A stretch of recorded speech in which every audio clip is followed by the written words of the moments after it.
సాగునీటి పారుదల శాఖ మంత్రివర్యులు పెద్దలు ఉత్తమ్ కుమార్ రెడ్డి గారు, అదేవిధంగా శాఖకు సంబంధించిన అధికారులు పూర్తి స్థాయిలో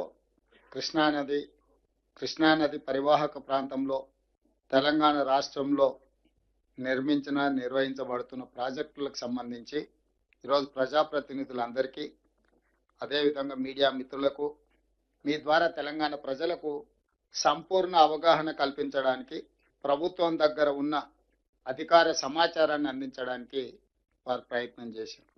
ఇక్కడ తెలంగాణ రాష్ట్ర ముఖ్యమంత్రిగా కొన్ని అంశాలను మీ ముందు పెట్టడమే కాకుండా, తప్పులకు పాల్పడిన వాళ్ళు, ఉద్దేశపూర్వకంగా తెలంగాణ రాష్ట్రానికి నష్టం కలిగించిన వాళ్ళు ఈరోజు ఆ సమస్యల్ని పరిష్కరించి తెలంగాణ ప్రజలకు, ముఖ్యంగా రైతాంగానికి న్యాయం చేద్దామని ఈ ప్రభుత్వం చేస్తున్న ప్రయత్నాన్ని సమర్థించకపోయినా పర్వాలేదు. వాళ్ళ సంకుచిత స్వభావంతో ఈ ప్రభుత్వాన్ని విమర్శించడమే కాకుండా ఈ ప్రభుత్వం యొక్క ఉద్దేశాన్ని, ఆలోచనను, అవగాహనను తప్పుబట్టి ప్రజలకు తప్పుడు సమాచారాన్ని చేరవేసే ప్రయత్నం చేస్తున్నారు. అందుకే ఈరోజు నూతన సంవత్సరం మొదటి రోజు సాగునీటి పారుదల శాఖ మంత్రివర్యులు ఈ అత్యవసర సమావేశాన్ని ఏర్పాటు చేయడం జరిగింది. ఈ సమావేశం ద్వారా ప్రజాప్రతినిధులకు సమాచారాన్ని అందించడమే కాకుండా తెలంగాణ వాదులందరికీ కూడా అంశాలను వివరించే ప్రయత్నం ఇది. ఈరోజు తెలంగాణ రాష్ట్ర ఏర్పాటే నీటి హక్కుల కోసం ఏర్పడిన రాష్ట్రం. తెలంగాణ రాష్ట్ర ఉద్యమ నేపథ్యాన్ని పరిశీలిస్తే అది ఎప్పుడైనా ఈ ప్రాంత ప్రజలు, ఈ ప్రాంత ప్రజాప్రతినిధులు, తెలంగాణ వాదులు మొట్టమొదట బలంగా వాదన వినిపించిందే జలాల గురించి, నీళ్ల గురించి. నీటి కోసం కొట్లాటనే ప్రత్యేక తెలంగాణ రాష్ట్రము దేశంలోనే అభివృద్ధి చెందిన మొదటి రాష్ట్రంగా, ప్రపంచానికి ఆదర్శంగా నిలబడే రాష్ట్రంగా తీర్చిదిద్దడానికి అవకాశం ఉంది. అందుకోసమే ఉమ్మడి రాష్ట్రంలో ఉన్న ఆనాడు పి జనార్దన్ రెడ్డి గారు లేదా తెలంగాణ ప్రాంతానికి సంబంధించిన ప్రజాప్రతినిధులు కృష్ణానది జలాల కోసం బలమైన వాదనను వినిపించడం జరిగింది.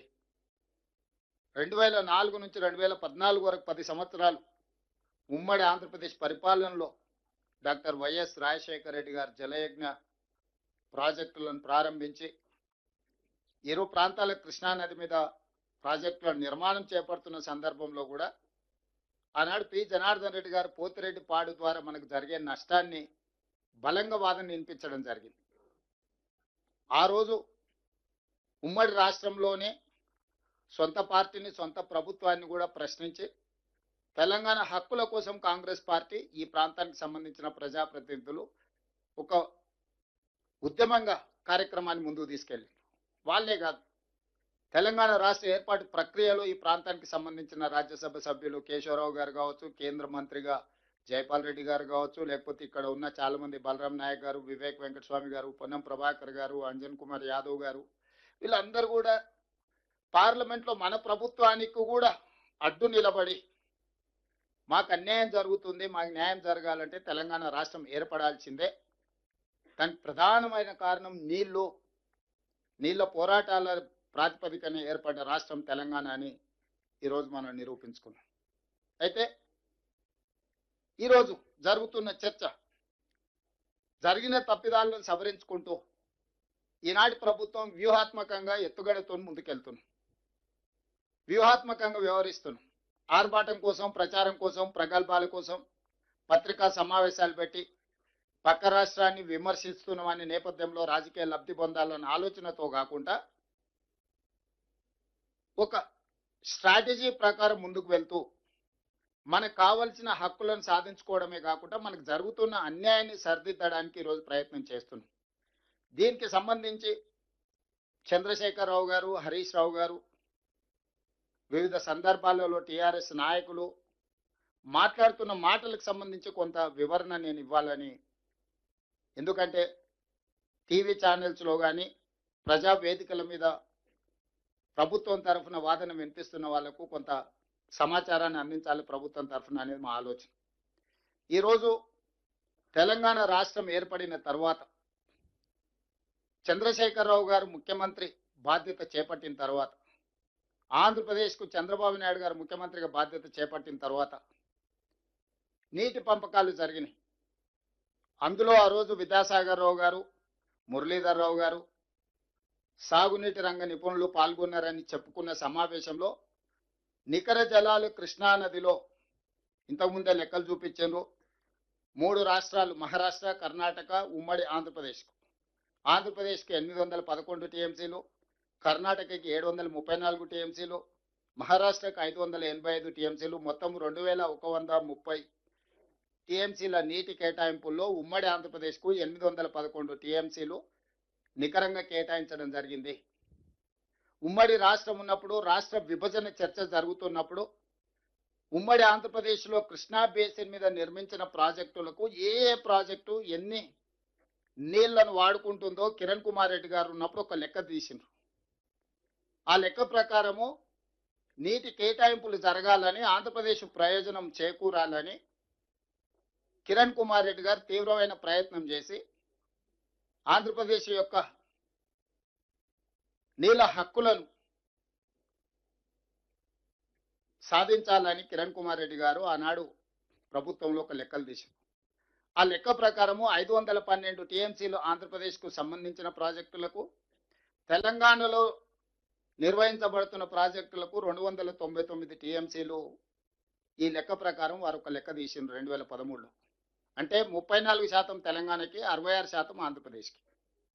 తెలంగాణ రాష్ట్రం ఏర్పడిన తర్వాత కేంద్ర ప్రభుత్వం ఏర్పాటు చేసిన లేదా జరిగిన చర్చలలో పాల్గొన్న చంద్రశేఖరరావు గారు, హరీష్ రావు గారు ఈ 34, 66% మేము పంచుకుంటామని చెప్పి ఒప్పందం చేసుకున్నారు. మొదట 1 సంవత్సరం కోసం చేసుకుంటున్నామన్నారు. 2వ సంవత్సరం పోయి మరొక సంవత్సరానికి పొడిగించారు. 3వ సంవత్సరం పోయి మరొకసారి పొడిగించారు. ఇక 2020లో పోయి చంద్రశేఖరరావు గారు అసలే ఓపిక లేని మనిషి, పెద్దల కేశవరావు గారికి బాగా తెలుసు. ఎవడొస్తే ఊకే మళ్ళీసారి ఇక మళ్ళీ వచ్చేదే లేదు. ఆ Krishna water tribunal, Bachawat tribunal final గా నీటి కేటాయింపులు జరిగే వరకు ఇక మళ్ళీ వచ్చేది లేదు. ఒకటేసారి వన్స్ ఫర్ ఆల్ సంతకం పెడుతున్నా ఇక 512, 2299 దాకా మేము వాడుకుంటాం. ఇంకా ఊకే మళ్ళీ మమ్మల్ని విలువకరి, ఊకే నా డిస్టర్బ్ చేయకరి, ఫామ్ హౌస్లు ఉంటాయని చెప్పి క్లియర్గా 2020 సంవత్సరంలో సంతకం పెట్టి శాశ్వతంగా తెలంగాణకు 34%, ఆంధ్రప్రదేశ్కు 66% కృష్ణా నదిలో నీటి కేటాయింపుల మీద సంతకం పెట్టి పర్మనెంట్గా వాళ్ళకి హక్కు ఇచ్చిండు. దీనివల్ల ఈరోజు మీరందరూ గుర్తించాల్సింది, ఈ బచావత్ ట్రిబ్యునల్ ఎప్పుడు వేసిండ్రు అనుకుంటున్నారు? 2004లో వేసిండ్రు. 21 సంవత్సరాలైంది ఈ రోజుకు లెక్కేస్తే. బ్రిజేష్ ఫస్ట్ బచావత్, రెండవది బ్రిజేష్ ట్రిబ్యునల్ని అపాయింట్ చేసింది కృష్ణా నది మీద నీటి పంపకాల కోసము 2004లో వేస్తే ఈరోజు 2026కు వచ్చినాం. 21 సంవత్సరాలైన ఈ నీళ్ల మీద జడ్జిమెంట్ రాలే. ఇంకా ఎన్నేళ్ళకు వస్తుందో దానికి లెక్కలేదు. అట్లాంటిది ఆ జడ్జిమెంట్ వచ్చేంత వరకు 512 ఆంధ్రప్రదేశ్ వాడుకుంటుంది, 299 తెలంగాణ వాడుకుంటుందని చంద్రశేఖరరావు గారు సంతకం పెట్టారు. ఇది ఆంధ్రప్రదేశ్కు అలసైంది, అవకాశం వచ్చింది. ఈ ప్రకారంగా వాడుకోవడానికి అన్ని ప్రాజెక్టులు పూర్తి చేసుకోవడం కోసం వాళ్ళు బచావత్ ట్రిబ్యునల్ని ముందుకు పోనిస్తలేరు. డేట్ల మీద డేట్లు వేసుకుంటా సంవత్సరానికి 5-6 హియరింగ్స్ కూడా జరగకుండా వాళ్ళు వాయిదాలు వేసుకుంటూ పోతారు. ఎందుకంటే వాళ్ళకి క్లియర్గా ఒక లడ్డు దొరికింది.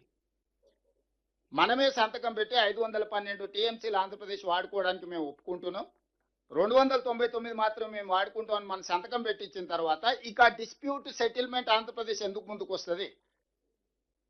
ఈరోజు బచావత్ ట్రిబ్యునల్ ముందల మన వాదన ఏంది? చంద్రశేఖరరావు బ్రిజేష్ ట్రిబ్యునల్ ముందల మన వాదన ఏంది? ఈరోజు మేము ఏం చెప్పినాము? అంతర్జాతీయ జల విధానంలో పరివాహక ప్రాంతం ఎంతైతే ఉంటుందో అంత ప్రపోర్షనట్ షేర్ తెలంగాణకి ఇవ్వాలి. దాని ప్రకారం మా తెలంగాణ పరివాహక ప్రాంతం 71%, ఆంధ్రప్రదేశ్ పరివాహక ప్రాంతం 29%. దీని ప్రకారము మాకు 555 టీఎంసీల నీళ్లు వస్తాయి, మీకు మిగిలిన నీళ్లు మాత్రమే వస్తాయి. కాబట్టి మాకు నికర జలాలలో 811 టీఎంసీల్లో 555 టీఎంసీలు పరివాహక ప్రాంతాన్ని లెక్కగట్టి 71% మాకు ఇవ్వండి, 29% మీరు తీసుకోండి అని మొదటి వాదన వినిపించినాం. రెండోది, ఇదే బ్రిజేష్ ట్రిబ్యునల్ ఈ 811 కాకుండా అదనంగా ఇంకా కొంత నీటి లభ్యత ఉన్నదని 1005 టీఎంసీలు టోటల్గా ఉంటుంది అని ఆర్డర్ ఇచ్చిండ్రు గతంలో. దాని మీద సుప్రీంకోర్టు స్టే చేసింది. ఒకవేళ 1005 టీఎంసీలు అయిన కృష్ణా నదిలో నీటి లభ్యత ఉమ్మడి ఆంధ్రప్రదేశ్కు ఉంటే 763 టీఎంసీలు తెలంగాణకి ఇవ్వండి, మిగతా 287 టీఎంసీలు మాత్రమే ఆంధ్రప్రదేశ్కి ఇవ్వండి అని చెప్పి రెండో వాదన మనం వచ్చినాక వినిపించినాం. దాంతో ఈరోజు ఆంధ్రప్రదేశ్ ఉక్కిరి బిక్కిరి అవడమే కాకుండా ఆంధ్రప్రదేశ్ ప్రధాన ప్రతిపక్షమైన జగన్మోహన్ రెడ్డి గారు చంద్రబాబు నాయుడు గారికి లేఖ రాసిండు 19th November 2025, almost 1.5 month back. ఏమని? తెలంగాణ సమర్థవంతంగా కృష్ణానది జలాల నీటి కేటాయింపుల మీద వాదన వినిపిస్తుంది, మీరు ఎక్కడ కూడా వాళ్ళని ఎదుర్కోలేకపోతున్నారు, దీనివల్ల ఆంధ్రప్రదేశ్కు మేము సాధించిన చంద్రశేఖరరావు గారిని మేము మేనేజ్ చేసి సాధించిన నీటి కేటాయింపులు కూడా ఈరోజు తిరిగి తెలంగాణకి వెళ్ళిపోయే ప్రమాదం ఉందని ఈరోజు జగన్మోహన్ రెడ్డి గారు అధికారికంగా చంద్రబాబు నాయుడు గారికి లేఖ రాసింది. ఈ నేపథ్యంలో నిన్నమన్న జరిగిన ఎన్నికలు, ఈ నీళ్ళ వెనకాల కుత్సితమైన రాజకీయం ఉన్నది. తెలంగాణ రాష్ట్రం వచ్చిన తర్వాత లేదా చంద్రశేఖరరావు గారు మాజీ ముఖ్యమంత్రి అయిన తర్వాత 2023 డిసెంబర్లో జరిగిన అసెంబ్లీ ఎన్నికల్లో ఆ పార్టీ ఓడిపోయింది. 2024 పార్లమెంట్ ఎన్నికల్లో ఆ పార్టీ ఒక్క సీటు గెలవలేదు. ఆ పార్టీ పుట్టినప్పటి నుంచి ఈ పరిస్థితి ఎప్పుడు ఆ పార్టీకి లేదు. ఆ తర్వాత కంటోన్మెంట్లో జరిగిన ఉప ఎన్నికలు, ఆ తర్వాత జూబ్లీ హిల్స్లో జరిగిన ఉప ఎన్నికలు, ఆ తర్వాత సర్పంచ్ ఎన్నికల్లో జరిగిన ఎన్నికల్లో ఎక్కడ కూడా పార్టీకి ఆశించిన ఫలితాలు రాలేదు. ఓటమి తప్ప పార్టీకి ఏమీ కనిపించలేదు. ఇప్పటి వరకు ఎన్నికల్లోనే ఓడిపోతూ వచ్చిన బీఆర్ఎస్ పార్టీ మనుగడనే కష్టమవుతుందని చంద్రశేఖరరావు గారు గుర్తించి బయటకు వచ్చి మళ్ళీ జల వివాదం రేపితేనే ఇరు రాష్ట్రాల మధ్య వైషమ్యాల నేపథ్యంలో తెలంగాణ రాష్ట్ర ప్రభుత్వము రేవంత్ రెడ్డి ఆంధ్రప్రదేశ్కు సహకరిస్తున్నాడని ఒక అపోహను కల్పించడం ద్వారా తన పార్టీని బతికించుకునే ప్రయత్నంలో భాగంగా ఒక అబద్ధాల సంఘాన్ని ఏర్పాటు చేసుకొని అబద్ధాల సంఘం ద్వారా నోరు తెరిస్తే ప్రతి పదము అబద్ధం, తూకం వేస్తే 24 క్యారెట్ అబద్ధం. చంద్రశేఖరరావు గారు, హరీష్ రావు గారు చెప్పి ఏదైనా మీరు బంగారంతో మెజర్ చేయాల్సి వస్తే 24 క్యారెట్ ఈజ్ చాలా అత్యంత నాణ్యమైన బంగారం అంటారు కదా, అట్లా 24 క్యారెట్ అబద్ధాలు చంద్రశేఖరరావు గారు, హరీష్ రావు గారు చెప్పి మన మీద అపోహలు కల్పించే ప్రయత్నం చేస్తున్నారు. అందుకే ఈరోజు వారి నిర్ణయాల వల్ల జరిగిన వాటిని ఉత్తమ్ కుమార్ రెడ్డి గారు చాలా డీటెయిల్గా చెప్పారు. నేను పొలిటికల్ అప్రోచ్ చెప్పదలుచుకున్న సహచరం మంత్రులకు అండ్ ఎమ్మెల్యేలకు రేపు పొద్దుగాల వాదన వినిపించడానికి.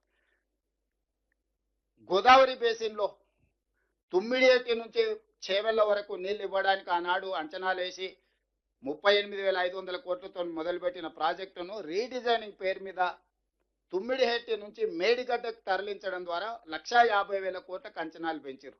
ఇందులో ప్రధానంగా ఆయన వ్యాపారం సింపుల్, అయిన ట్రేడ్ సీక్రెట్ ఏంది లేదు, పంపులు లిఫ్టులు. ఎన్ని పంపులు ఎన్ని లిఫ్టులు పెంచితే చంద్రశేఖరరావు గారి ఇంట్లో అంత కనక వర్షం కురుస్తుంది. వేరే ఏ ఫార్ములా కనిపెట్టలే ఆయన. ఈ మట్టి పని ఒకటి చేస్తాడు, తట పని ఒకటి చేస్తాడు, పంపులు లిఫ్టులు తీసుకురా ఆడబడి బిల్లులు ఎత్తేసి. కాళేశ్వరం మీద పీసీ ఘోష్ ఏం రిపోర్ట్ ఇచ్చిండో నేను చెప్పాల్సిన అవసరం లేదు, లోతుకి వెళ్ళదలుచుకోండి. సేమ్ ఫార్ములా జూరాల నుంచి ఉమ్మడి రాష్ట్రంలో మంజూరు చేసిన పాలమూరు రంగారెడ్డి ఎత్తిపోతల పథకాన్ని జూరాల నుంచి శ్రీశైలానికి తరలించండు. 3 స్టేజ్లలో ఉండే పంపులు 5 స్టేజ్లకు మారింది. 22 పంపులు కాస్త 37 పంపులుగా మారింది.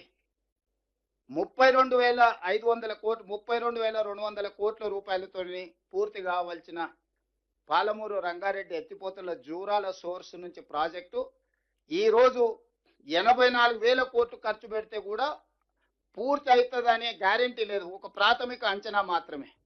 చంద్రశేఖరరావు గారి లెక్కల్లోనే 55,000 కోట్లకు పెరిగింది. ఇందులో ప్రధానంగా ఆయన సాధించిన విజయము 22 పంపులను 37 పంపులుగా మార్చిండు. 3 స్టేజీలో ఎత్తాల్సిన లిఫ్టులను 5 స్టేజీలోకి ఎత్తిండు. ఈ 3 స్టేజీల నుంచి 5 స్టేజీలకు జూరాల నుంచి శ్రీశైలంకి ఎప్పుడైతే మార్చిండో ఆంధ్రప్రదేశ్కి అవకాశం వచ్చింది. జూరాల కంప్లీట్ గా తెలంగాణ రాష్ట్రంలో ఉన్న తెలంగాణ రాష్ట్ర project, state owned project.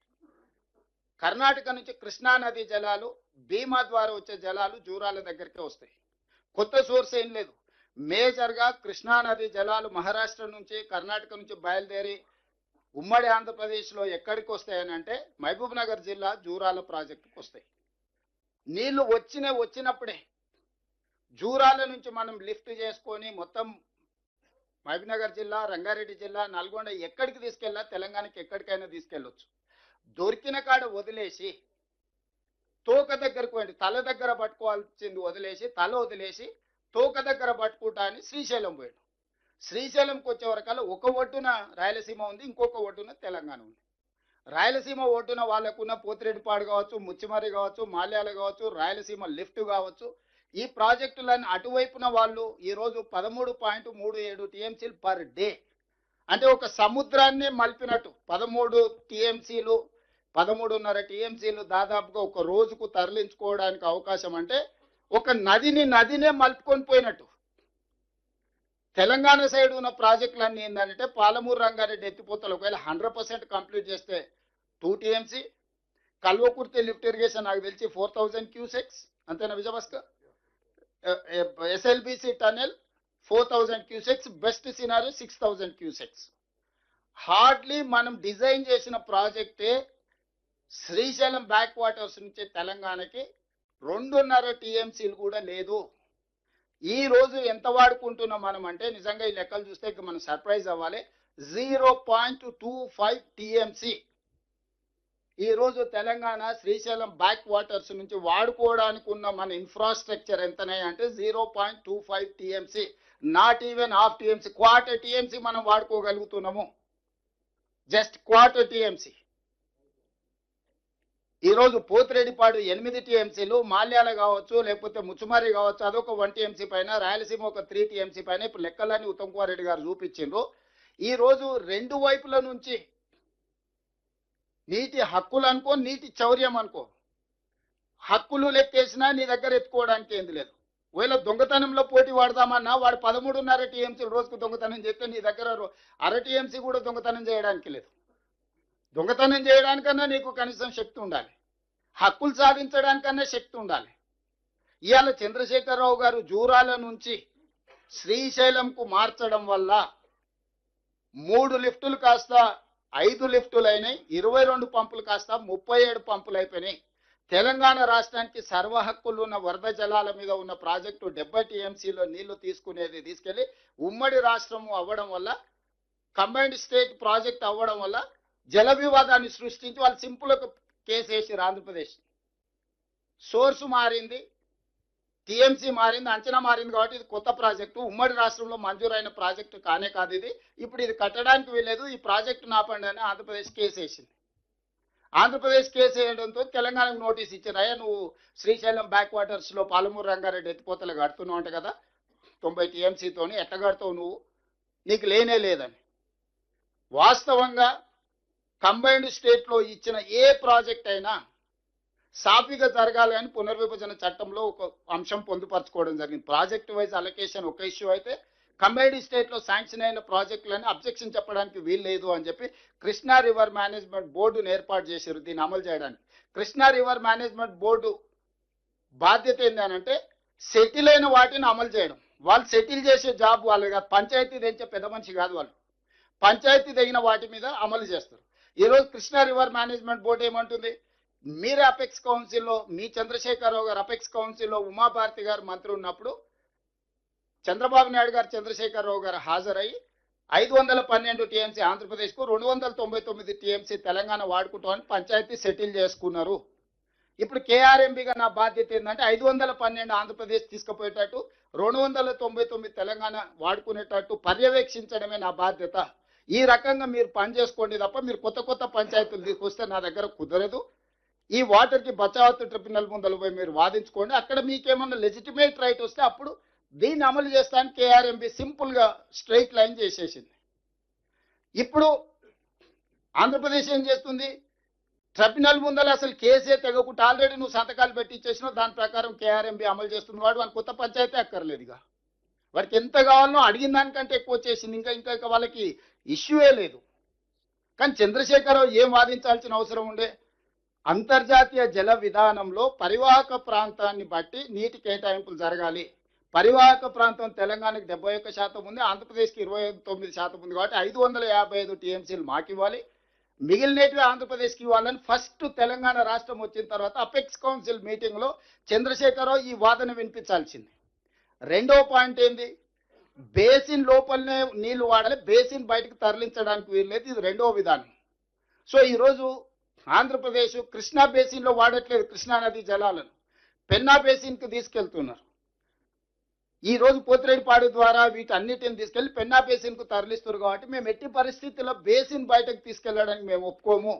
Krishna basin అవసరాలు తీరిన తర్వాతనే అంతర్జాతీయ జల విధానం ఉన్నది. కాబట్టి కృష్ణా బేసిన్ అవసరాలు తీరితేనే పెన్నా బేసిన్కి తీసుకెళ్లాలి. కాబట్టి ఆంధ్రప్రదేశ్ ఏదైతే పెన్నా బేసిన్కు తరలించకపోతుందో ఆ పెన్నా బేసిన్ తరలింపును పూర్తిగా తక్షణమే ఆపండి అని ఫస్ట్ అపెక్స్ కౌన్సిల్లో ఉమాభారతి దగ్గర జరిగిన మీటింగ్లో చంద్రశేఖరరావు గారు వాదించాల్సిన అవసరం ఉండే.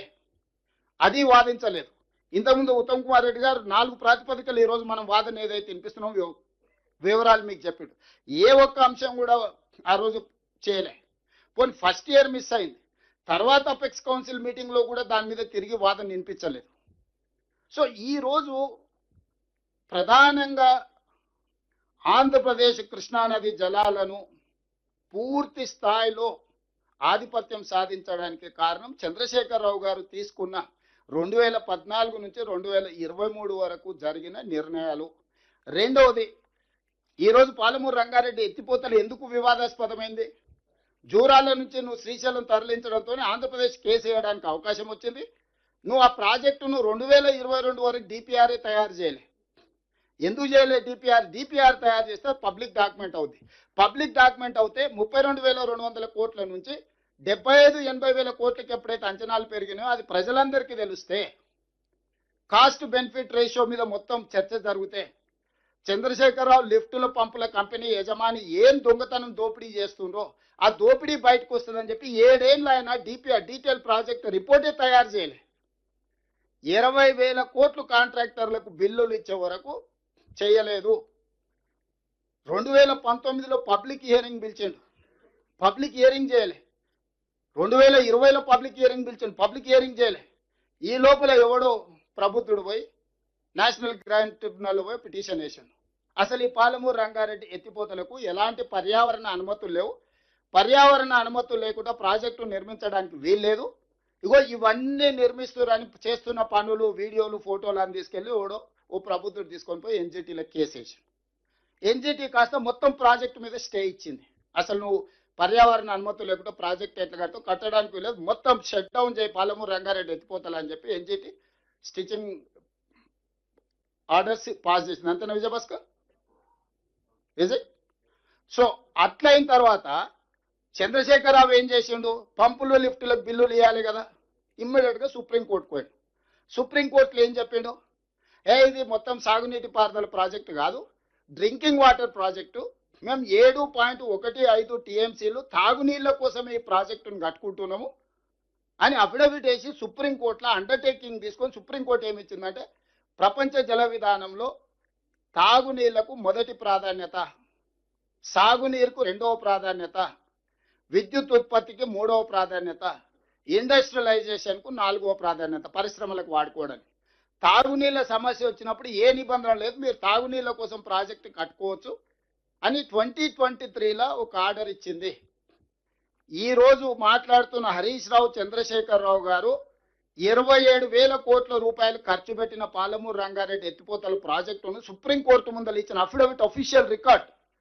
ఇది మనం ఏం చెప్పట్లేదు, రేపు అసెంబ్లీలో ఆ రికార్డ్ అంతా తీసి చూపిస్తా. ఏమన్నాడంటే, అసలు ఇది సాగునీటి ప్రాజెక్టే కాదు, ఇది తాగునీటి ప్రాజెక్టు, మాకు తాగునీళ్ళకు సమస్య ఉన్నది, తాగునీటి సమస్యను తీర్చుకోవడానికి పాలమూరు రంగారెడ్డి ఎత్తిపోతలు కడుతున్నాము, దానికి 7.15 టీఎంసీ నీళ్లు సరిపోతాయి, దీనికి అనుమతి ఇవ్వమని తెలంగాణ రాష్ట్ర ప్రభుత్వం, ప్రబుద్ధుడు చంద్రశేఖరరావు గారు, హరీష్ రావు గారు పోయి సుప్రీంకోర్టులో కేసు అయితే సుప్రీంకోర్టు జడ్జిమెంట్ డైరెక్షన్ ఇచ్చింది. మీరు 7.15 టీఎంసీ ఫర్ డ్రింకింగ్ వాటర్ పనులు చేసుకోండి, మీరు వ్యవసాయానికి అసలు ఇక్కడ మట్టి తీసి ఇక్కడ పోయడానికి వీలేదని 2023లో మనకు ఆర్డర్ ఇచ్చిండ్రు. దాంతో పాలమూరు రంగారెడ్డిలో 27,000 కోట్ల రూపాయలు ఖర్చు పెట్టిన తర్వాత ఎక్కడిదక్కడే స్టాండ్ స్టిల్ అయింది. ఈ తాగునీటి కోసం ఎందుకు అనుమతి తెచ్చిండు ఆయన? ఇందులో ఒక లాజిక్ ఉంది. పంపులకు లిఫ్టులకు పైసలు ఇవ్వాలి కదా కాంట్రాక్టర్కి, దాంతోనే ఆయన కమిషన్ వస్తుంది కదా.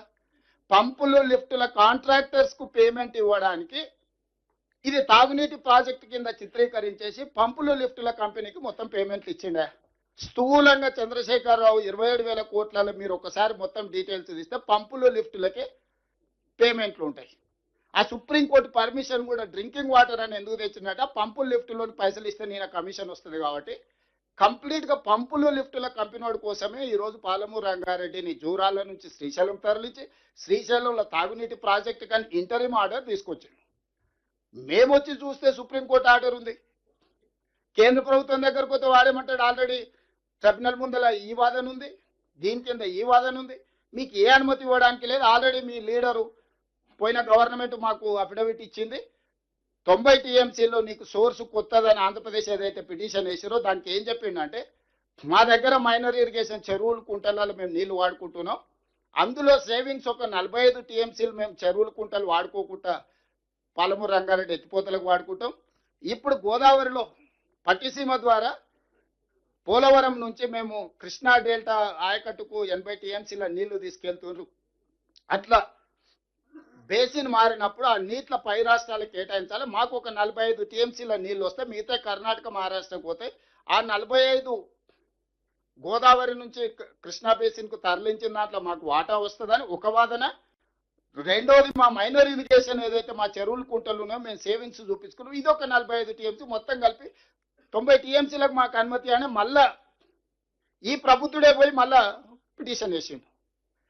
ఆంధ్రప్రదేశ్ ఏమన్నదంటే, ఈ నీళ్లు CWC central water commission permission ఇచ్చినోడు డిసైడ్ చేయడు నీటి కేటాయింపులు చేయాల్సినోడు బచావత్ ట్రిబ్యునల్లో డిసైడ్ అయితే తప్ప ఈ 45 టీఎంసీ గోదావరి నుంచి కృష్ణా బేసిన్లో వాడుకుంటే వస్తాయని నువ్వు అంటున్నావు, అది సెటిల్ అయ్యే వరకు ఆ 45 మీద నేను ఏం అనుమతి ఇవ్వలేను అని అది తేల్చేసింది.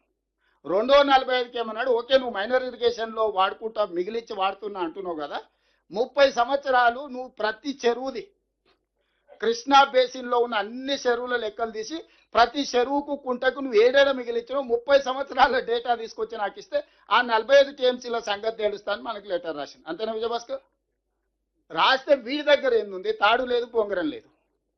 ఈ లోపల మిగిలిచ్చిన ఆంధ్రప్రదేశ్ ఏమన్నదంటే, కమిషన్ కాకతీయ పెద్దల నాయ నరసింహారెడ్డి గారు చెప్పేటోళ్ళు కేసీఆర్ గారు కమిషన్ కాకతీయ తెచ్చిండని, దాంతో మొత్తం నీళ్ళంతా ఊర్లలో ఊరిపోయినాయి వాడుకుంటున్నాం అన్నారు కదా. వీళ్ళు దొంగ లెక్కలన్నీ పెట్టి ఆంధ్రప్రదేశ్ ఆ డేటా డౌన్లోడ్ తీసుకొని పోయి, సార్ చెరువులు కుంటలు పాత వినియోగానికి తగ్గలేదు, పెరిగింది, పెరగడానికి కారణం ఏంటంటే కమిషన్ కాకతీయాల ఈ చెరువులు కుంటలు అంతా పునరుద్ధరించారు, మైనర్ ఇరిగేషన్ల గతంలో వాడుకునే దానికంటే 2 వాడుకుంటారు, సేవింగ్సే లేదు, ఈ 45 కూడా నువ్వు అనుమతి ఇవ్వడానికి దీన్ని కూడా తీసి బయట పడేది, మొత్తం కొత్త ప్రాజెక్టు, దీన్ని మొత్తం తాళమేందని ఆంధ్రప్రదేశ్ మన మీదకి లగెత్తుకొచ్చింది.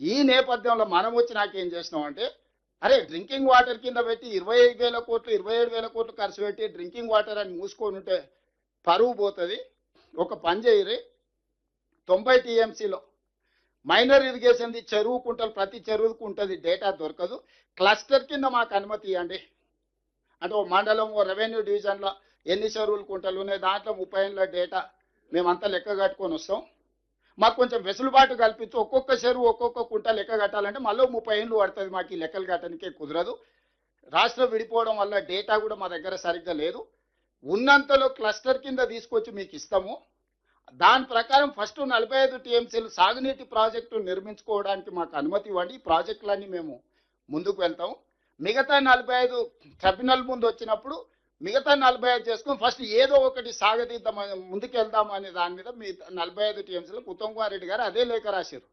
టోటల్ మీద మాకు 90 టీఎంసీలు, ఫస్ట్ ఫేజ్లో మా సేవింగ్స్ 45 టీఎంసీలకు మేము పనిచేసుకుంటాం అనుమతి అన్నారు. దీంట్లో 2 ఉన్నాయి.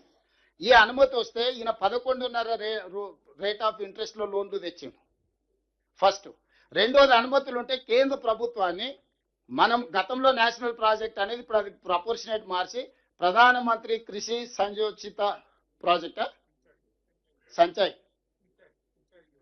సించాయి యోజన ప్రాజెక్ట్స్ అని 60% కేంద్ర ప్రభుత్వం ఇస్తే 40% రాష్ట్ర ప్రభుత్వం నిధులు పెట్టుకునేటట్టు నేషనల్ ప్రాజెక్ట్ కింద అంటే గవర్నమెంట్ ఆఫ్ ఇండియా స్పాన్సర్ చేస్తుందని ఈ అనుమతులు వస్తే ఆ 60-40 రేషియోలో 60% కేంద్రం నుంచి నిధులు తెచ్చుకోవచ్చు అని చెప్పి దీన్ని అనుమతి ఇవ్వండి మాకు.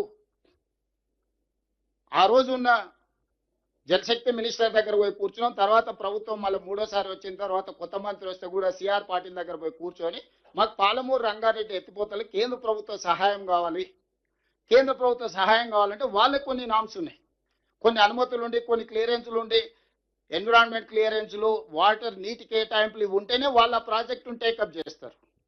వీటన్నిటిని దృష్టిలో పెట్టుకొని మా మైనర్ ఇరిగేషన్లో మేము క్లస్టర్ కింద డేటా మీకు సబ్మిట్ చేస్తాము, దీన్ని అనుమతి ఇవ్వండి, దీన్ని ఇస్తే మాకు వెసులుబాటు దొరుకుతుంది. దీని మీద 84,000 కోట్ల మీద ఏదైతే ప్రాజెక్ట్ ఉందో దాంట్లో 60% కేంద్ర ప్రభుత్వం ఇస్తే ఒక 50,000 కోట్లు మనకు కేంద్రం నుంచి సహాయం అందుతుంది. మిగతాది మనం డబ్బులు యాడ్ చేసి ఇప్పటివరకు ఆల్రెడీ 27,000 కోట్లు మనం ఖర్చు పెట్టినాం కాబట్టి ఆ ఎక్స్పెండిచర్ తీసుకొచ్చి దీంట్లో చూపిస్తే ఫర్దర్గా పాలమూరు రంగారెడ్డి పోతలు పూర్తి చేసుకోవడానికి కేంద్ర ప్రభుత్వం నుంచి సంపూర్ణంగా నిధులను సాధించాలన్న ఉద్దేశంతో ఒక ప్రణాళికబద్ధంగా కేంద్ర ప్రభుత్వం దగ్గరికి కంటిన్యూస్గా ఆయన లెక్కలేస్తుంటాడు. ఢిల్లీ 50 సార్లు పోయిండు, 51 సార్లు పోయిండు అని అరాజ్ పాట వాడినట్టు ఇవన్నీ ఒక కొలికి పట్టుకొచ్చి వీటి అనుమతులు తీసుకొచ్చి దీనికి నిధులు సాధించాలి. ఒకవేళ ఇవ్వకపోయినా, కేంద్ర ప్రభుత్వం ఇవ్వకపోయినా అనుమతులు ఉన్న ప్రాజెక్టుకు బ్యాంకులు 7.25% రేట్ ఆఫ్ ఇంట్రెస్ట్లో మనకు లోన్లు వస్తాయి. ఈరోజు చంద్రశేఖరరావు 11.5% రేట్ ఆఫ్ ఇంట్రెస్ట్ 12 సంవత్సరాలకు లోన్ తెచ్చిండు. కానీ అనుమతులు ఉన్న ప్రాజెక్టుకు మనం లోన్కి వెళ్తే 7.25% రేట్ ఆఫ్ ఇంట్రెస్ట్ 35-40 ఏండ్ల టర్మ్ లోన్ కింద ఇవ్వడానికి కూడా మనకు అవకాశం ఉంది. అందుకోసం ఎట్లయినా మొదటి విడతగా 45 టీఎంసీలు, రెండవ విడతల ఇంకొక 45 టీఎంసీలకు నీటి అనుమతులు సాధించి సిడబ్ల్యూసి క్లియరెన్స్ తీసుకొచ్చి బ్యాంకుల దగ్గరకు వచ్చి లోన్లు తీసుకొచ్చి ఏదో రకంగా ఈ ప్రాజెక్టును పూర్తి చేయాలని మనం బలమైన వాదన వినిపించి ముందుకెళ్తుంటే ఇప్పుడు ఇదంతా జరిగేటట్టే ఉన్నది. మన పర్సనల్ రిలేషన్స్ అనుకోండి, లేకపోతే ఎవ్రీ టైం ఉత్తమ్ కుమార్ రెడ్డి గారు వెళ్ళి కోర్టులో కూర్చుంటారు. మేము పోయి కన్సర్న్ మినిస్టర్ సుప్రీంకోర్టులో వేసిన ఇంకెన్ని సంవత్సరాలు మీ ట్రిబ్యునల్ పనిచేస్తుంది? 21 సంవత్సరాలు అయింది, ఇంకో 20 ఏళ్ళు చేస్తారా? నెక్స్ట్ 1 ఇయర్లో 12 మంత్స్లో tribunal has to decide. Tribunal ఖచ్చితంగా ఆయనకు 84-85 సంవత్సరాలు వచ్చినాయి, ఆయనకు 65 ఏళ్ళు ఉన్నప్పుడు ఆయన నెత్తి, ఇప్పుడు ఆయనకి 85 ఏళ్ళు వచ్చినాయి. ఇక ఎన్నేళ్ళు అతన్ని ట్రిబ్యునల్ చైర్మన్గా పెడతారో అతని వయసు మీద పడుతుంది, కాలం గడిచిపోతుంది, మాకు సమస్యలు ఉన్నాయి, మీరు ఏదో ఒకటి చేయండి అని సుప్రీంకోర్టులో పిటిషన్ వేసి ఎక్స్పెడైట్ చేయమన్నాం. కన్సర్న్ మినిస్టర్ను, ప్రైమ్ మినిస్టర్ గారిని కూడా కలిసి ఇట్లా 20 ఏళ్ళ పైన అయింది, ఇంకో 20 ఏళ్ళు జరిగితే మొత్తం తెలంగాణకు తీరని అన్యాయం జరిగితే నెక్స్ట్ 1 ఇయర్లో కంక్లూడ్ చేయండి అని అంటే కాస్త ఇప్పుడు అంతకుముందు సంవత్సరానికి 3 సార్లు వినటోడు ఇప్పుడు నెలకు 3 సార్లు వినకాడికి వచ్చింది. నెలకు 2 సార్లు 3 సార్లు ట్రిబ్యునల్ వాదనలు వింటుంది.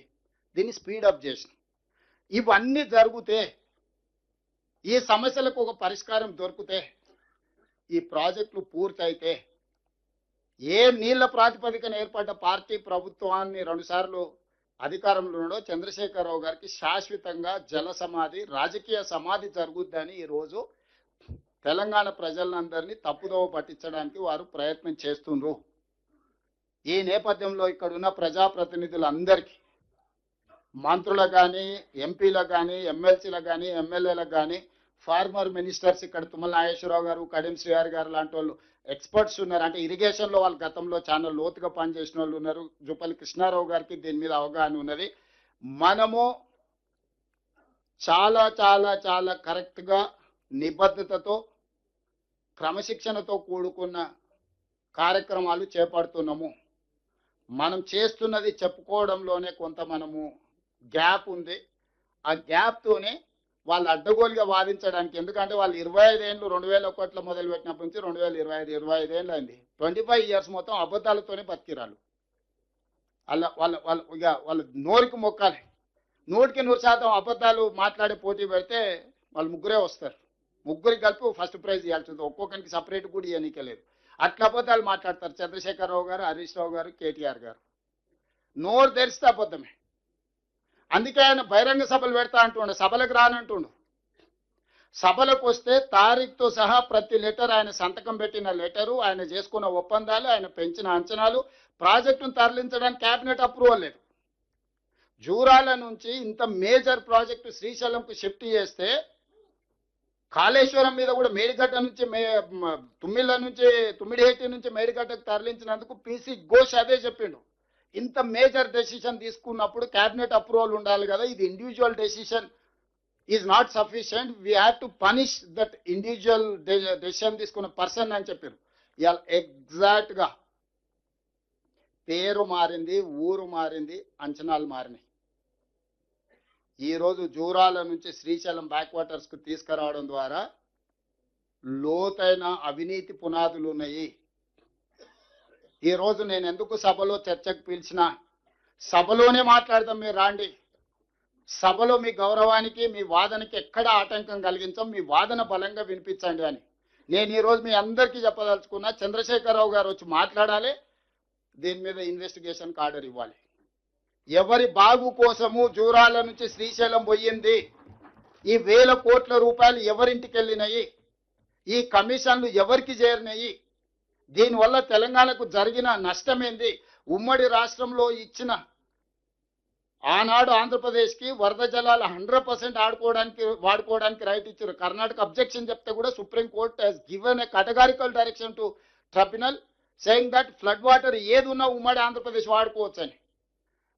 ఆ ఉమ్మడి ఆంధ్రప్రదేశ్లో మనకు పాలమూరు రంగారెడ్డి ఎత్తిపోతలకు జీవో వచ్చింది 2013లో 70 TMSకి.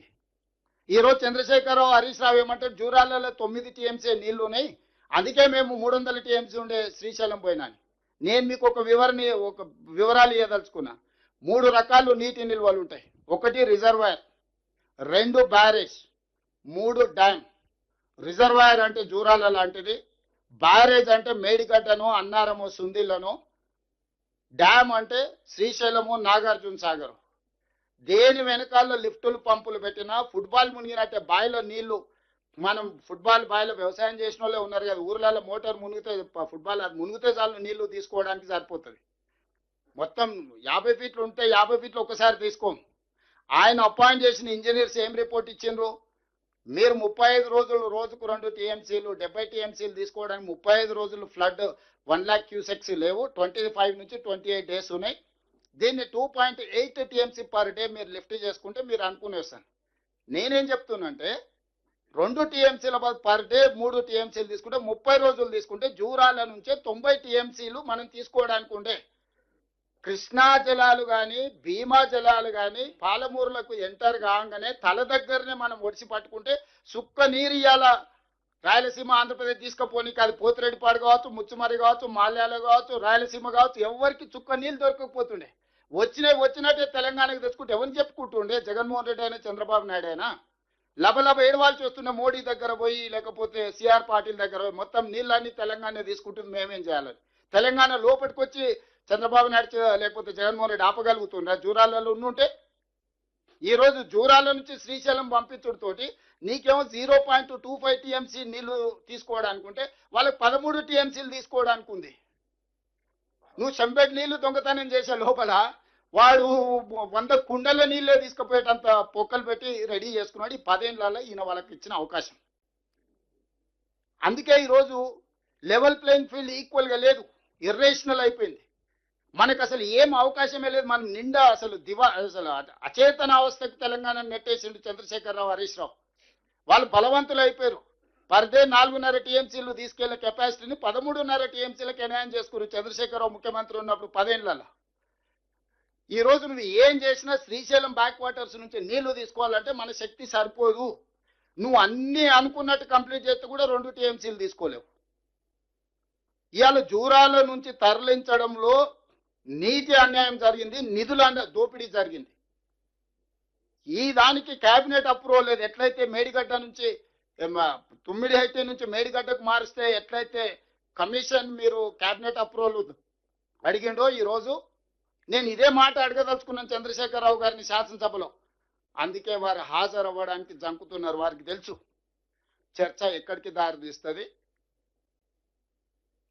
స్టెప్ బై స్టెప్ ప్రతి లెటర్ ఎట్లా తీసుకొచ్చి మనం ముందర పెడతాము, ఏ రకంగా చర్చ చేస్తాం అనేది వారిద్దరికీ తెలుసు. అందుకే తొండి వాదన మొండి వాదన బలంగా వినిపిస్తారు. ఎప్పుడైతే నేను ఇంటర్నల్ మీటింగ్లో ఇవన్నీ మాట్లాడి ఆఫీసర్లకు నేను ఒక డైరెక్షన్ ఇచ్చిన దీని మీద ఎంక్వైరీ చేద్దామని, ఎప్పుడైతే నేను 4 రోజుల క్రితం ఇది అన్నానో హరీష్ రావు గారు ఇది వదిలేసిండు. మళ్ళా బంకచెర్ల నల్లమల సాగర్కి పోయి గోదావరి మీద మాట్లాడుతుంది. ఇప్పుడు ఇది మాట్లాడతలేడు. ఇప్పుడు ఇంకా 3 రోజుల నుంచి మీరు హరీష్ రావు గారి స్టేట్మెంట్ చూడండి. నేను 4 రోజుల క్రితం మా అధికారులందరినీ పిలిచి కూర్చోబెట్టి ఓకే ఫైన్ బాగుంది, చర్చ అంతా చేద్దాం, TO terms of reference ready అయ్యండి, ఎంక్వైరీకి ఆర్డర్ ఇద్దామని చెప్పి ఆఫీసర్లు అందరికీ చెప్పిన. మా పేషీ ఉన్నోళ్లకు లా సెక్రటరీకి, ఇరిగేషన్ సెక్రటరీకి రైట్ ఎంక్వైరీకి ఆర్డర్ ప్లేస్ చేద్దాం, మనం తప్పు చేస్తే మన సంగతి తెలుస్తాం, వాళ్ళు తప్పు చేస్తే వాళ్ళ సంగతి తెలుస్తాం, ఎంక్వైరీ ఆర్డర్ ఇద్దామని ఎప్పుడైతే చెప్పినామో ఈ వాసన పసిగట్టండి. హరీష్ రావుకి ఇట్లాంటి వాసన చూసే అలవాటు బాగా పర్ఫెక్ట్గా ఉన్నది. ఇప్పుడు ఏమంటుండు, ఇంకా కృష్ణా నది మీద చర్చ వదిలేసిండు. లేదు లేదు లేదు బంకచెర్ల నుంచి మీరు నల్లమల సాగర్ను మీరు అనుమతిస్తున్నారు, చంద్రబాబు నాయుడుకు తాకట్టు పెట్టిండు అని. నేను అనేది ఈ రూమ్లో ఉన్న వాళ్ళు ఎవరమైనా మనం ఈ ప్రాంతంలో పుట్టి, ఈ ప్రాంతంలో పెరిగి, ఈ ప్రాంతంలో రాజకీయాలు చేయాలనుకుంటున్నాం. ఎవరైనా ఏ విషయంలో అయినా ఏదైనా అభిప్రాయం ఉండొచ్చు. తెలంగాణ నీళ్లు ఇతరులకు ఇచ్చే దాంట్లో ఎవడైనా ఒక సెకండ్ అని ఆలోచన చేస్తాడా? మీ రూమ్లో ఉన్న వాళ్ళు ఆలోచన చేయండి. పెద్దలందరూ ఉన్నారు కదా, ఎవరైనా తెలంగాణ ప్రజలకు ప్రాతినిధ్యం వహించేవాడు తెలంగాణ రైతుల యొక్క హక్కులను తాకట్టు పెట్టడానికి కలలోనైనా నిద్రలోనైనా ఎవడన్నా ఆలోచన చేస్తాడా? ఆయన చేసిండు, అనుభవించిండు, ఇంటికి పోయిండు. ఇప్పుడు మన మీద ఆ దుమ్మెత్తిపోయాలి, అతికించాలనే ప్రయత్నం చేస్తుండు. అందుకే ఇక్కడ ఉన్న ప్రజాప్రతినిధులందరికీ నేను చాలా స్పష్టంగా కాటకారికలు చెప్తున్నాను. దీంట్లో ఏంటంటే మహాభారతంలో ఉన్నట్టు ఎన్నో ఘట్టాలు ఉన్నాయి, ఒక్కొక్క ఘట్టం ఒక రకం. ఇది మల్టీ కాంప్లికేటెడ్. ఎందుకంటే ఆంధ్రప్రదేశ్ ఉంది, తెలంగాణ ఉంది, కేంద్ర ప్రభుత్వం ఉంది, కృష్ణా ట్రిబ్యునల్ ఉంది, కృష్ణా రివర్ మేనేజ్మెంట్ బోర్డు ఉంది, పర్యావరణ అనుమతులు ఉన్నాయి, సిడబ్ల్యూ సెంట్రల్ వాటర్ కమిషన్ అనుమతులు ఉన్నాయి. ఇది ఎన్ని రకాలుగా చిక్కుముళ్ళు ఉన్నాయంటే చార్మినార్ దగ్గర ఆటో నడిపినట్టు ఉంది. ఎవడు ఏ పక్క నుంచి ఏ సందులో నుంచి ఓడొస్తాడో, సైకిల్ మోటార్ ఓడి వస్తాడో, కారు ఓడి వస్తాడో, ఎవడు వస్తాడో తెలియదు, నడుచుకుంటే ఓడి వస్తాడో, అరటి పండ్ల బండి వచ్చి అడ్డం పెడతాడో తెలియని పరిస్థితుల ఈ జల వివాదాలకు సంబంధించిన చర్చ ఉన్నది. ఈ చర్చను పూర్తి స్థాయిలో సభలో ఎండగడతాము. ఇందులో వచ్చిన వాళ్ళకు కూడా క్లియర్గా గోదావరి నది, కృష్ణా నది రెండు నదుల మధ్యలో ఉన్నదే తెలంగాణ. ఈ తెలంగాణ హక్కుల కోసం మన ప్రభుత్వం ఉమ్మడి రాష్ట్రంలో హక్కులను సాధించుకోలేకపోతున్నాము, హక్కులకు అన్యాయం జరుగుతుందని, నష్టం జరుగుతుందని తెలంగాణ రాష్ట్రం ఇచ్చినాం. తెలంగాణ రాష్ట్రం వచ్చిన తర్వాత వెళ్ళి కిరణ్ కుమార్ రెడ్డి తయారు చేసిన పేపర్ మీద కేసీఆర్, హరీష్ రావు గారు ఇద్దరు కలిసి సంతకం పెట్టేస్తే ఆ కిరణ్ కుమార్ రెడ్డి కంటే వీళ్ళు ఎక్కువ దుర్మార్గులు కదా. కాళోజీ చెప్పిండు కదా, పక్కోడు చేస్తామని పొలిమేరలు అవతల తరుతాం, వీడియో అయితే ఇక్కడ పాత్ర వేస్తాం అనేది చెప్పిండు కదా. సో అది సరిగ్గా వీళ్ళిద్దరికి వర్తిస్తుంది. ఆ రోజు ఇరిగేషన్ మినిస్టర్ హరీష్ రావు గారు, చీఫ్ మినిస్టర్ కేసీఆర్ గారు, వీళ్ళిద్దరిని ఊరేసిన నేను అథారిటీగా చెప్తున్నా, వాళ్ళిద్దరిని ఈ జలాల విషయంలో చేసిన అన్యాయానికి హరీష్ రావు గారిని, కేసీఆర్ గారిని ఊరే తీసినా తప్పు లేదు. ఇదే మిడిల్ ఈస్ట్ కంట్రీస్ అయితే చౌరస్తాలనే ప్రజల చేత రాళ్లతో కొట్టించి చంపించుండేవాళ్ళు. మనది ప్రజాస్వామిక దేశం కాబట్టి ప్రజాస్వామ్య బద్ధంగానే ఎవరినైనా శిక్షించాలి కాబట్టి కసబును కూడా మనము చాలా రోజులు జైల్లో పెట్టి, బిర్యానీ పెట్టి విచారణ చేసి ఉరి తీయాల్సి వచ్చింది. అందరి కళ్ళ ముందల AK-47 పెట్టి చాలా మందిని కాల్ చేసిన కసబ్ కూడా మనం ప్రజాస్వామిక బద్ధంగా విచారణ చేసి అతనికి న్యాయవాదులను పెట్టుకునే అవకాశం ఇచ్చి అతని తరఫున కూడా వాదనలు విన్న తర్వాతనే జడ్జిమెంట్ రాయాల్సి వచ్చింది. ఇక కసబ్కే అన్ని వసతులు ఉంటాయి, కేసీఆర్కి ఎన్ని ఉంటాయి మీకు తెలుసు కదా.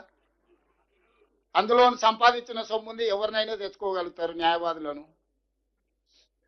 అందుకే ఈ వేదిక మీద నుంచి నేను సూటిగా మీడియా మిత్రులు కూడా చాలా మంది ఉన్నట్టున్నారు, పెద్దలు శ్రీనివాస్ రెడ్డి గారు మీడియా తరఫున ఉన్నట్టున్నారు, నేను సూటిగా కేసీఆర్ గారికి ఆహ్వానం పలుకుతున్నా, శాసనసభలో చర్చ చేద్దాం. మేము ఓపెన్ మైండ్తో ఉన్నాం. మేము ఏమన్నా మా నిర్ణయాలలో లోపం ఉన్నా, మా నిర్ణయాలను సవరించుకోవడానికి ఏదన్నా ఉన్నా మీరు వచ్చి మాకు సూచన చేయండి, మీ అనుభవాన్ని మాకు ఇవ్వండి. As a former chief minister, as a union cabinet minister, as a state minister, as a MP, MLA, leader of opposition. Janareddy గారు రాసిన లేఖలు చాలు ఉన్నాయి. వారు ప్రతిపక్ష నాయకుడిగా ఉన్నప్పుడు కేసీఆర్కి రేపు హౌస్లో చూపిస్తారు. ప్రతిపక్ష నాయకుడిగా నువ్వు చేస్తున్న దాంట్లో ఉన్న లోపం ఏంది, నువ్వు సరిదిద్దుకొని ఏం చేయాలనో కూడా జానారెడ్డి గారు ప్రతిపక్ష నాయకుడిగా లేఖలు రాసింది కేసీఆర్ గారికి 2015-16 ఈ పాలమూరు రంగారెడ్డి ఎత్తిపోతల నుంచి మైనర్ ఇరిగేషన్ వరకు టైమ్ అండ్ అగైన్ ప్రతిపక్ష నాయకుడిగా జానారెడ్డి గారు ఆ రోజు ముఖ్యమంత్రికి ప్రతిపక్ష నాయకుడిగా లేఖలు రాసిండు. ఇందులో మీరు తీసుకుంటున్న నిర్ణయంలో పాలమూరు రంగారెడ్డి ఎత్తిపోతలు ఈ లోపం ఉన్నది, మీరు దీన్ని సవరించి ఈ విధంగా చేస్తే తెలంగాణకు న్యాయం జరుగుద్ది, మైనర్ ఇరిగేషన్లో మీ నిర్ణయాలు ఇలా ఉన్నాయి లోపభీష్టంగా, వీటిని సవరించుకోండి అని చెప్పి ఒక ప్రతిపక్ష నాయకుడిగా జానారెడ్డి గారు పదే పదే ఆనాటి ముఖ్యమంత్రికి లేఖలు రాసిండు.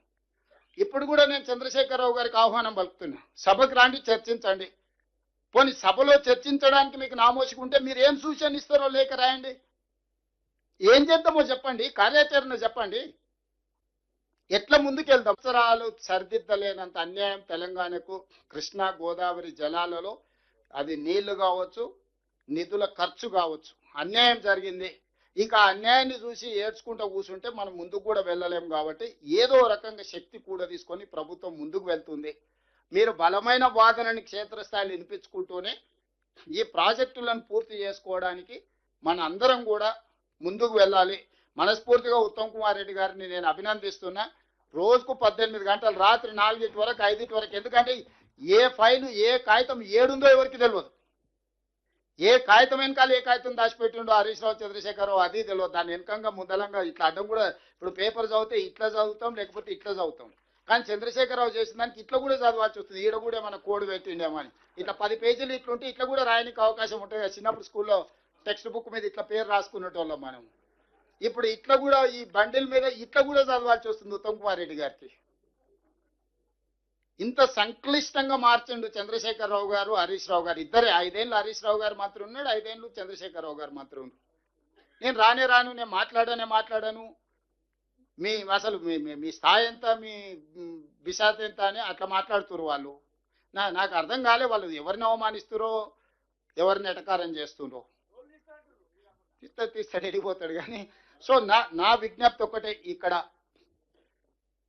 ఎక్కడ కూడా ఈ ప్రభుత్వం చిన్న తప్పిదానికి, చిన్న లోపానికి పాల్పడలేదు. గతంలో చేసిన వాటిని అన్నిటినీ సరిదిద్దడానికి, సవరించడానికి నిత్యం ప్రయత్నం చేస్తున్నాము. ఇదే చేసిన ఉంటే ఉత్తమ్ కుమార్ రెడ్డి గారు 5-6 సార్లు ఈ చదువు చదివితే 5-6 సార్లు ఐఏఎస్ అయి ఉండేటోడు. పిహెచ్డి కూడా ఇవ్వచ్చు, డాక్టరేట్ కూడా ఇవ్వచ్చు. ఇప్పుడు ఈ స్టడీస్కి అంత డీటెయిల్ అండ్ డెప్త్ ఎనాలిసిస్, ఒక పేపర్ 4 లైన్లు జమ చేయడానికి ఎన్ని పేపర్లు చదవాల్సి వస్తుందో అట్లాంటి సిచ్యువేషన్ ఉన్నది. కాబట్టి ఈ విషయాలన్నీ సభలో బలంగా మన వాదన వినిపిద్దాం. మంత్రులు కానీ ఎమ్మెల్యేలు కానీ ఎవ్వరు కూడా గైర్హాజరు కావద్దు. ఇది చాలా కీలకమైన సందర్భము. సభలో 100% హాజరు ఉండాలి. హాజరుతో పాటు క్రమశిక్షణ కూడా ఉండాలి. మనం ఎవరిని కించపరిచినట్టు మాట్లాడాల్సిన అవసరం లేదు. మన దగ్గర కంటెంట్ ఉంది, ఫ్యాక్ట్స్ ఉన్నాయి, మన దగ్గర చెప్పే నాయకులు ఉన్నారు. గతంలో ఇరిగేషన్లో చేసిన వాళ్ళు సీనియర్స్ ఉన్నారు సభలో. వాళ్ళందరూ కూడా వాళ్ళ అనుభవాన్ని, గతంలో జరిగినవి, ఈ రోజు ఒక అధికారి గురించి మాట్లాడుతున్నారు. ఆదిత్యనాథ్ దాస్ ఆంధ్రప్రదేశ్కు ఉన్నాడు, ఆయనను ఎట్లా తీసుకుంటారని. ఈ రోజు నేను చెప్పదలుచుకున్న ఆదిత్యనాథ్ దాస్ అనే అధికారి 2007 నుంచి 2014 వరకు ఉమ్మడి రాష్ట్రంలో తెలంగాణ ప్రాజెక్టులకు ఇరిగేషన్ సెక్రటరీ. ప్రతి జీవో, ప్రతి ప్రాజెక్టు ప్రాణహిత చేవెళ్ల నుంచి పాలమూరు రంగారెడ్డి చివరికి లాస్ట్ జీవో కమాండ్ స్టేట్లోనే నారాయణపేట, కొడంగల్, మక్తల్ ఎత్తిపోతల పథకం లాస్ట్ జీవో కూడా ఆదిత్యనాథ్ దాసే ఇచ్చిండు. అధికారులల్లో హయ్యెస్ట్ అవగాహన ఉన్న ఒక అధికారి ఆంధ్రప్రదేశ్లో ఉంటే మనం అతన్ని పట్టుకొచ్చి తెలంగాణకు పెట్టుకున్నాం. ఎందుకంటే కంబైన్డ్ స్టేట్లో ఆంధ్రప్రదేశ్ ప్రాజెక్ట్కి ఎస్కే జోషి ఉన్నాడు. ఆంధ్రప్రదేశ్కు మంజూరు చేసిన ఇరిగేషన్ సెక్రటరీగా జోషి గారు అటు ఉన్నారు, దాస్ గారు ఇటు ఉన్నారు. స్టేట్ బైఫర్కేషన్లో ఐఏఎస్లు కేటాయించినప్పుడు దాస్ గారు నాకు తెలంగాణ కావాలని అప్లికేషన్ పెట్టుకున్నారు. తెలంగాణకి ఇవ్వకుండా తను ఆంధ్రప్రదేశ్కి ఇచ్చారు. కొంతకాలం ఇరిగేషన్ చేసిన తర్వాత చీఫ్ సెక్రటరీ చేసిన, రిటైర్ అయిపోయింది ఆయన. నేను వచ్చిన మరుక్షణమే గతంలో కేసీఆర్తోని ఆంధ్రప్రదేశ్కు పనిచేసి వచ్చిన అధికారులందరూ, కేసీఆర్తో ఉన్న జోషి గారు కావచ్చు, లేకపోతే స్మితా సబర్వాల్ గారు కావచ్చు, మురళీధర్ రావు గారు కావచ్చు, వీళ్ళందరినీ పీసీ ఘోష్ కమిషన్ చాలా తప్పిదాలకు పాల్పడ్డారు, వీళ్ళ మీద చర్యలు తీసుకోమని ఆదేశాలు ఇచ్చారు. వాళ్ళందరినీ తీసేస్తే ఇప్పుడు కొత్తగా వచ్చిన వాళ్ళకు సంపూర్ణమైన అవగాహన లేదు. సంపూర్ణమైన అవగాహన 2004 నుంచి 2014 వరకు 10 సంవత్సరాలు తెలంగాణ ప్రతి ఇరిగేషన్ ప్రాజెక్టు మీద కంప్లీట్ నాలెడ్జ్ ఉన్న అధికారిని ఆంధ్రప్రదేశ్లో ఉంటే తెచ్చుకున్నాం మనం. అతను ఆంధ్రప్రదేశ్ అతను కాదు, తెలంగాణ అతను కాదు, అతను బీహార్ అతను. అతనికి ఏ రాష్ట్రంతో ఏం లేదు. ఎక్కడ ఉద్యోగం చేస్తే అక్కడ నిజాయితీగా ఉద్యోగం చేసే బాధ్యత. 10 సంవత్సరాలు ఇరిగేషన్ మీద ఈరోజు మనకి ఇన్ని డీటెయిల్స్ ఎట్లా తెలియగలిగిన, ప్రతి ప్రాజెక్టు ఒరిజినల్గా కన్సీవ్ చేసినప్పుడు ఏం జరిగిందో ఆయనకు తెలుసు. ఒరిజినల్గా ఆ రోజు కంబైన్డ్ స్టేట్లో తక్కువ ఖర్చుతో ఎక్కువ ఆయకట్టుకు నీళ్ళు ఇచ్చేది ఎన్ని రకాలుగా డీటెయిల్ ప్రాజెక్ట్ రిపోర్ట్ చేసారో ఆయనకు తెలుసు. ఈ రోజు మార్చడం వల్ల ఎంత పెరిగిందో ఆయన అంచనా వేయగలడు. ఇప్పుడు అతను ఆ డీటెయిల్స్ అన్ని ఇస్తున్నాడు అని హరీష్ రావు గారి కోపం. ఇతను తొలగిస్తే ఆయన దొంగతనం పట్టించేటోడు ఉండడు కాబట్టి ఎట్లనే చేసి నన్ను అడ్డు తొలగించుకోవాలని చెప్పి ఒక అధికారి మీద దాడి చేస్తున్నాడు. అధికారి ఏం చేస్తాడే? డీటెయిల్స్ ఇస్తాడు. అధికారి ఏమన్నా ఉత్తమ్ కుమార్ రెడ్డి గారు ఏం మాట్లాడాలో నేనేం మాట్లాడాలో మాకు అంత విజ్డమ్ లేదా? కంబైన్డ్ స్టేట్లో ఆంధ్రప్రదేశ్కు పనిచేసిన వాళ్ళను చంద్రశేఖరరావు పెట్టుకున్నాడు తెలంగాణ రాష్ట్రం వచ్చినాక. కంబైన్డ్ స్టేట్లో తెలంగాణకు పనిచేసిన అధికారులను ఈరోజు నేను ఉత్తమ్ కుమార్ రెడ్డి గారు తెలంగాణ కోసం తెచ్చుకున్నాం. ఆ అధికారులు ఈరోజు ఈ దొంగతనాన్ని మొత్తం లెక్కగట్టి ఇక్కడ నుంచి ఇక్కడ గతంలో జరిగిన జీవోలు కానీ అనుమతులు కానీ ఏమేమి ఉన్నాయి, ఈరోజు మార్చడం వల్ల ఏం జరిగిందనే వివరాలు మాకు సంపూర్ణంగా అందిస్తున్నారు. వీటన్నిటిని నిలదీస్తామని చెప్పి ఈరోజు అధికారులను కూడా టార్గెట్గా చేసుకొని రేవంత్ రెడ్డి సలహాదారే ఆంధ్రప్రదేశ్ నుంచి వచ్చిండు. ఆయన చంద్రబాబు నాయుడుకు, ఆయన చంద్రబాబు నాయుడుకి చుట్టం కాదు, జగన్మోహన్ రెడ్డికి చుట్టం కాదు, రేవంత్ రెడ్డికి చుట్టం కాదు. ఒక సీనియర్ ఐఏఎస్ ఆఫీసర్ 10 years తెలంగాణలో ఉన్న ప్రతి ప్రాజెక్టు మీరు పాత జీవోలు తీసి చూడండి. ఎవరున్నా పాలమూరు రంగారెడ్డి కావచ్చు, నారాయణపేట కొడంగల్ కావచ్చు, లేకపోతే ప్రాణహిత చేవెళ్ళ కావచ్చు, భీమా కావచ్చు, నెట్టంపాడు కావచ్చు, ఏమేం ప్రాజెక్టులకు ఆయన అనుమతులు ఇచ్చిండు అని అంటే ఆ రోజు ఆ వారి అధికారికి ఉన్నప్పుడే వాళ్ళు ఇచ్చిన జీవో అన్ని తెలంగాణ జీవోలు అన్ని కూడా ఉదయ సముద్రం లిఫ్ట్ ఇరిగేషన్ వారు 2007లో జీవో ఇచ్చిందే. డిండి బ్యాలెన్సింగ్ రిజర్వాయర్ వారు జీవో ఇచ్చిందే. అదేవిధంగా ఎస్ఎల్బిసి టన్నెల్కి 2010లో రివైజ్డ్ ఇచ్చింది, వారు ఇచ్చిందే. డిండి బ్యాలెన్సింగ్ రిజర్వాయర్ నుంచి ఎగ్జిస్టింగ్ డిండి ప్రాజెక్ట్ లిఫ్ట్కు వారు ఇచ్చిందే. Station Ghanpur additional ayacut under ఎంజీఎల్ఐఎస్ scheme CR గారికి తెలవాలి, ఈ ప్రాజెక్టు వారు ఇచ్చిందే. పిఆర్ఎల్ఐఎస్ ప్రిపేర్ డిపిఆర్ 2014లో జీవో 3 వాళ్ళు ఇచ్చిందే. జవహర్ నెట్టంపాడుకు ఆయన ఇచ్చిందే. Narayanpet Kodangal lift irrigation GO ఆయన ఇచ్చింది. అంటే ఒక అధికారి 10 సంవత్సరాలు తెలంగాణలో పనిచేసి తెలంగాణ ప్రాజెక్టులకు అన్నిటికీ సహకరించిన అధికారిని ఈరోజు పూర్తి స్థాయిలో అవగాహన ఉన్న అధికారిని ఈరోజు తెలంగాణకు మనము ఒక అడ్వైజర్గా పెట్టుకున్నాం ఇరిగేషన్లో. ఎందుకు అని అంటే ఆ కంబైన్డ్ స్టేట్లో తీసుకున్న నిర్ణయాలే ఈరోజు కొనసాగింపు. ఎందుకంటే రాష్ట్ర విభజన చట్టంలో రాసుకున్నదే అది. మన హక్కుల్ని కాపాడుకోవడానికి, మన హక్కులను ప్రస్తావించడానికి మనం ఒక అధికారిని పెట్టుకుంటే దాన్ని కూడా పొలిటికల్ కాంట్రవర్సీ చేయాలనే ప్రయత్నం చేస్తున్నారు ఇక్కడున్న ప్రజాప్రతినిధులకు. అందుకే ఇవన్నీ చెప్తున్నా. 4 నుంచి 14 తెలంగాణ ప్రాజెక్టుల మీద పనిచేసింది ఎవరు? 4 నుంచి 14 ఆంధ్రప్రదేశ్ ప్రాజెక్టుల కోసం పనిచేసిన అధికారులు ఎవరు? తెలంగాణ రాష్ట్రం వచ్చినాక ఎవరు ఎక్కడ పనిచేసారో ఒక లెక్క తీయాలి. దాంతో మనం ఎంత స్పష్టతతో ముందుకు వెళ్తున్నామో మిగతా అందరికీ అర్థం అవుద్ది. కాబట్టి చివరగా చంద్రశేఖరరావు గారికి మరొకసారి నేను సూచన చేస్తున్నా, దయచేసి మీరు రాండి సభకు, మనం ఒక మంచి వాతావరణంలో చర్చ చేద్దాం, తెలంగాణ నీటి హక్కులను కాపాడదాం.